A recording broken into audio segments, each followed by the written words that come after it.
আজ তারা মায়ের আবির্ভাব দিবস। আজ কৌশিকী অমাবস্যা।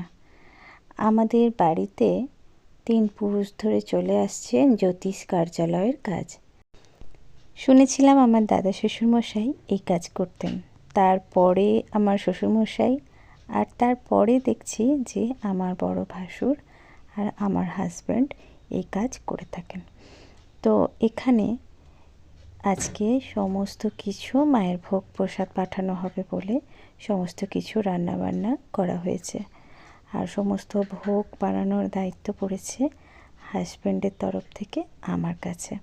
তো এখানে এই যে 5 রকম ভাজা, পোলাও, পায়েস আর তার সাথে লুচি আর সুজি আমি বানিয়ে নিয়েছিলাম, আর বানিয়ে নিয়ে সাথে শাক ভাজাও ছিল। তো এখানে সমস্ত কিছু গুছিয়ে নিয়েছি। কিছুটা যাবে আমাদের গ্রামের যে বারোয়ারি মন্দির সেখানে, আর কিছুটা যাবে আমার হাজব্যান্ডের জ্যোতিষ কার্যালয়। ওখানে আজকে পুজোর আয়োজন করা হয়েছে, ওখানে ভোগ প্রসাদ বানানোরও আয়োজন করা হয়েছে। তো এখন আমি রেডি হয়ে গিয়েছি, আর রেডি হয়ে ওখানে চলে যাচ্ছে।